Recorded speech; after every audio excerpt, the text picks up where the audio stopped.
Good morning all of you. आज औसत में क्रमागत संख्याओं पर आधारित प्रश्नों पर हम लोग चर्चा करेंगे। तो सबसे पहले है क्रमागत संख्याएं। क्रमागत संख्याएं कितने प्रकार की आपको मिलेंगी? क्रमागत सम संख्याएं और क्रमागत विषम संख्याएं।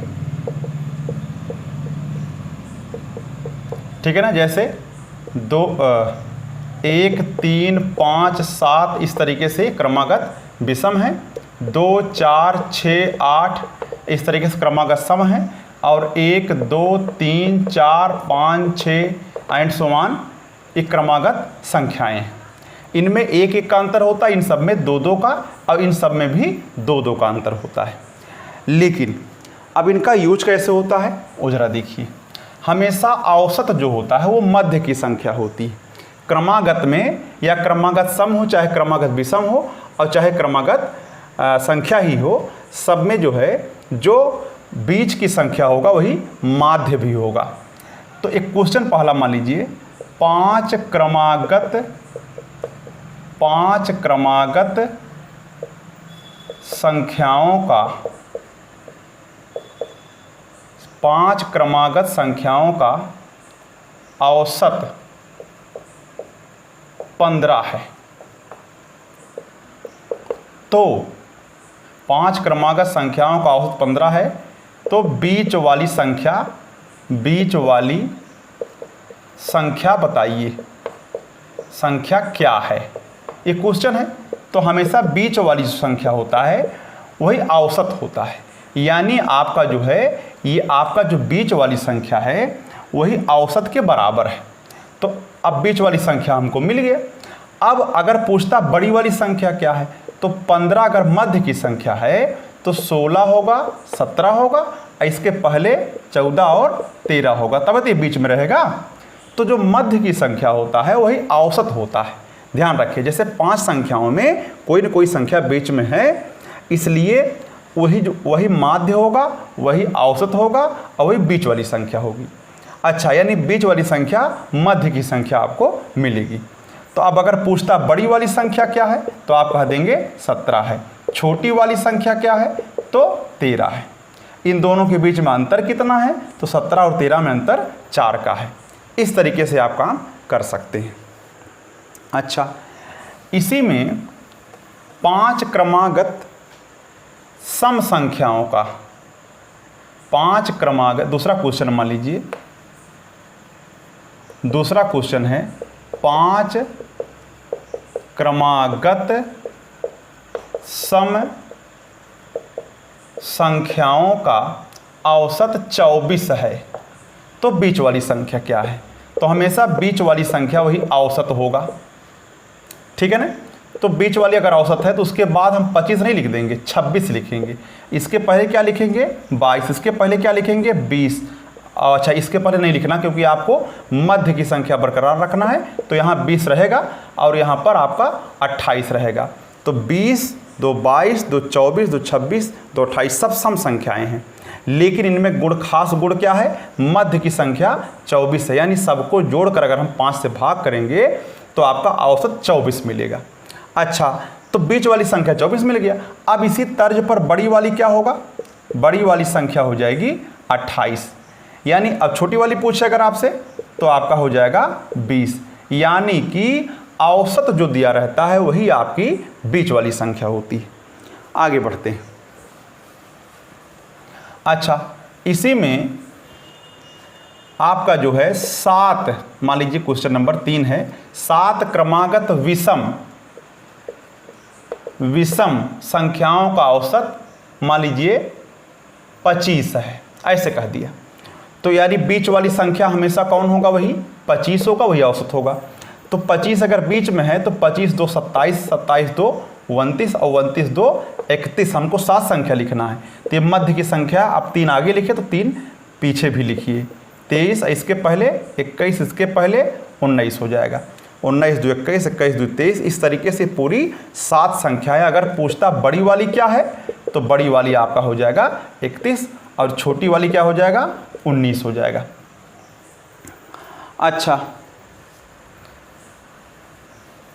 लेकिन समस्या तब होती है जैसे आपसे क्वेश्चन में कह दिया 4 क्रमागत सम संख्याओं का औसत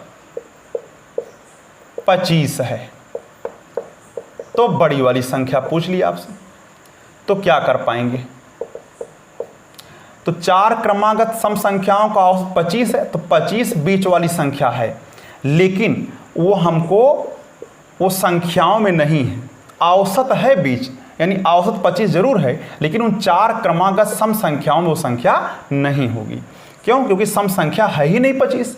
लेकिन अब 25 बीच में है, तो चूंकि विषम संख्या है तो उसके एक पहले 24, उसके एक बाद 26, यानी वो दोनों संख्याएं जो मध्य वाली हैं वो आपको मिल गई, और दोनों सम संख्या भी हैं। इसके बाद 28 होगा, इसके पहले 22। ये चारों संख्याएं हैं जिनका औसत 25 है और ये सभी सम संख्याएं हैं। तो बड़ी वाली संख्या कौन हो जाएगा 28, छोटी वाली 22। दोनों में अंतर कितने का है 28 22 में अंतर 6 का है।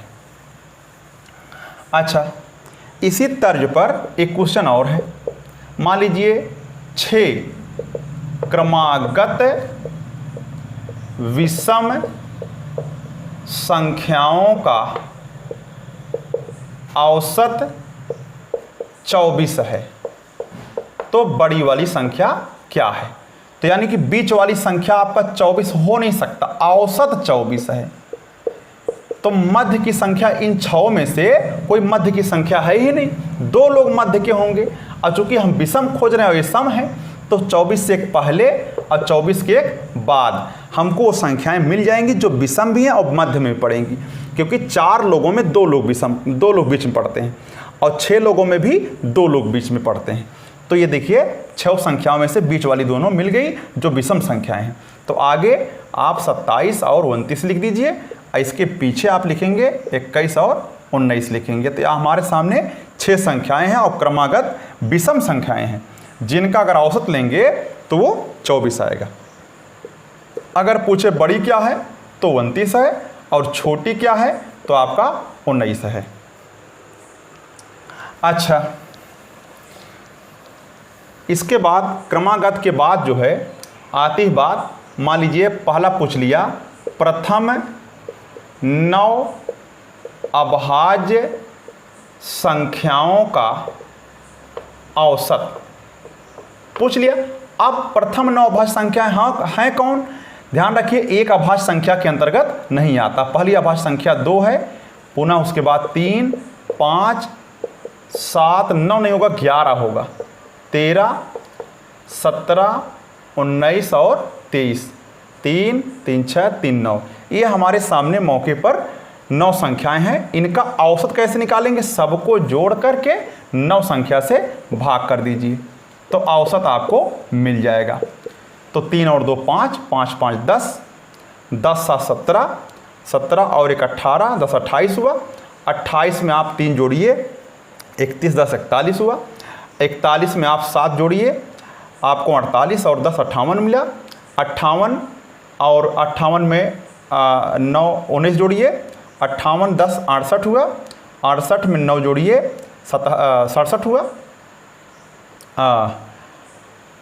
68 में 9 जोड़िए 77 हुआ, और 77 में आप 3 जोड़िए तो 30 और 2 30 और 20 80 और 20 हो जाएगा आपका 100, यानी सबको जोड़ करके मिलेगा आपको 100। 100 में 9 से भाग कर दीजिए, तो 9 1 कम 9 हुआ, 11 9 99 और 1 100, यानी इस तरीके से आपको आंसर मिल जाएगा।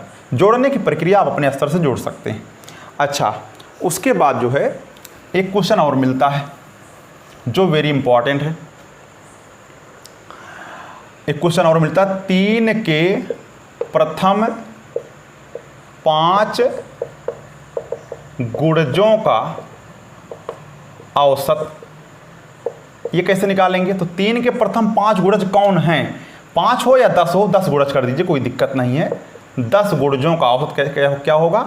3 एकम 3, पहले 1 से गुणा करेंगे। 3 दूना 6, 3 त्रिका 9, 3 चौक 12, 3 पचे 15, 3 दहा में 30।